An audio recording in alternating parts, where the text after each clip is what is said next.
Hello and welcome to an exciting new episode of talking about Stoicism, going over the moral letters by Lucius Annaeus Seneca. We have a somewhat fascinating letter here today, letter 54. I won't read you the entire letter, but I will read you parts of it. 54, from Seneca to Lucilius, greetings. Ill health had given me long respite. Then suddenly it assailed me again. What was the trouble, you ask? And well you may, for there is no illness with which I am unacquainted. But there is one that has me in its charge, so to speak. Why should I use its Greek name? I can call it wheezing. That fits well enough. Its attack is quite brief, like a squall. It is usually over within the hour. No one can be at last gasp for very long. Every bodily discomfort, every peril has passed through me, and nothing, I think, is harder to bear. How could it not be? Anything else is just being sick. This is pushing out one's life's breath. For this reason, doctors call it the rehearsal for death. The constriction sometimes achieves what it has so often attempted. I wonder if he was talking about asthma. Anyway, do you think that I am glad to be writing these things to you, glad that I escaped? If I delight in this cessation as if it were a return to health, I am as laughable as the person who thinks he has won his case just because his hearing has been postponed. Yet even as I was suffocating, I did not fail to find peace in cheerful and brave reflections. What is this, said I? Does death make trial of me so many times? Let it. I have made trial of it as well long ago. When, you ask? Before I was born. Death is just non-existence. I know already what that is like. What will exist after me is the same as existed before me.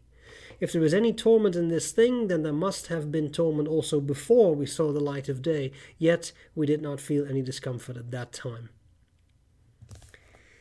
I'll leave it at this paragraph. I ask you this, wouldn't you say a person was quite stupid if he thought that a lamp was worse off after it was extinguished than before it was lighted? We too are extinguished, we too are lighted. Between times, there is something that we feel. On either side is complete lack of concern. Unless I am wrong, dear Lucilius, our mistake is that we think death comes after. In fact, it comes both before and after. Whatever was before us is death. What difference is there between ending and simply not beginning? Both have the same result, non-existence. I find that very interesting. That last part is very interesting. And when you think about it, if we cast aside religious feelings for just a second, for the sake of argument, I think there is an important point to be made here. You have not existed for much longer than you have existed when you think about the lifespan of the universe, unless you are, 14.8 billion years old, which I assume you are not. So that means that you have not existed for a much longer period of time than you have existed, and you will not exist for a much longer period of time than you have existed. So when you think about things from that specific perspective, then we can really wonder if something like death is as terrifying as we sometimes are made to feel it is. You've already done most of your dying, is what Seneca wrote at some point in another source that is not this letter. Right? Most of it's already done. When you think about it, every day you die a little bit, you get a little closer to your death, right? So most of it's done. So the final push is just that. It's the final push. A lot of it's already behind you. And if that is then the same as simply not existing, which is what you did before you were born as well, then how truly terrifying is death really? It's just a state of non-being. And I think you will not notice much of that personally. The other thing he describes is something that I think he describes the feeling of sickness. Now his sickness, again, I want to say it sounds like asthma, and I seem to recall he had asthma, some sort of lung disorder.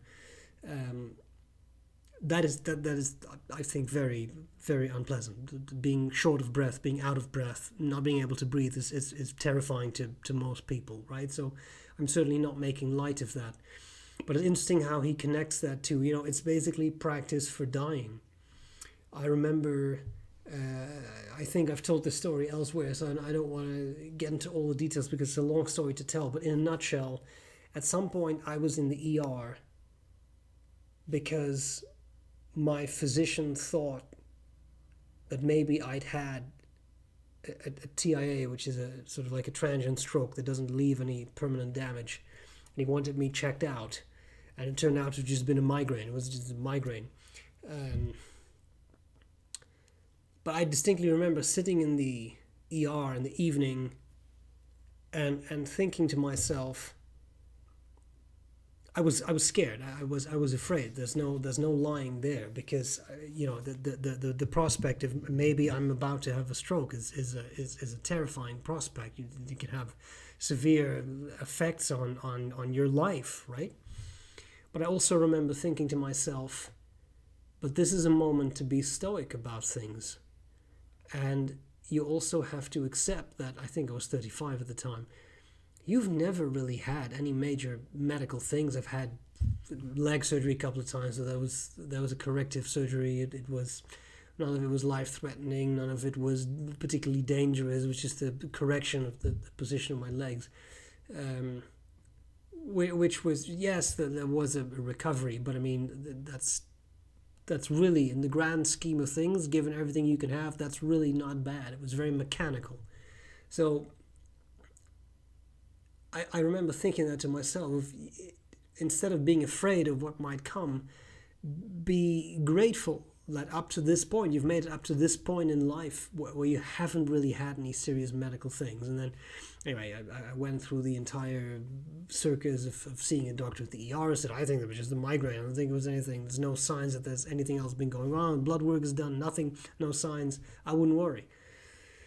I saw a neurologist, and later, because the physician was not satisfied entirely, the neurologist said, yeah, that was just a migraine. Listen, you have this and that. It's migraine. It's not, it's not a stroke, not nothing. Just be like, it's just not that.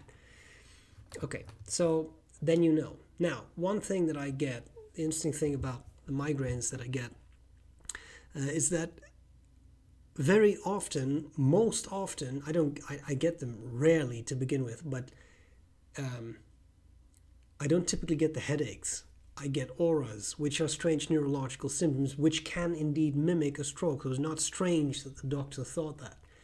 It took a specialist to figure out that these were not the specific symptoms of a stroke. Anyway, something that I get once in a while, and if you have migraines with auras, you know exactly what I'm talking about. I get scintillating scotomas, which, as a cognitive neuroscientist, are kind of fascinating to me. You tend to see sort of flashes of light, but they have kind of a zigzaggy pattern, and usually for me it's in one eye, and it's just odd. It looks like one of sort of those old-fashioned star-shaped fortresses that they used to have, and it kind of flashes and pulsates.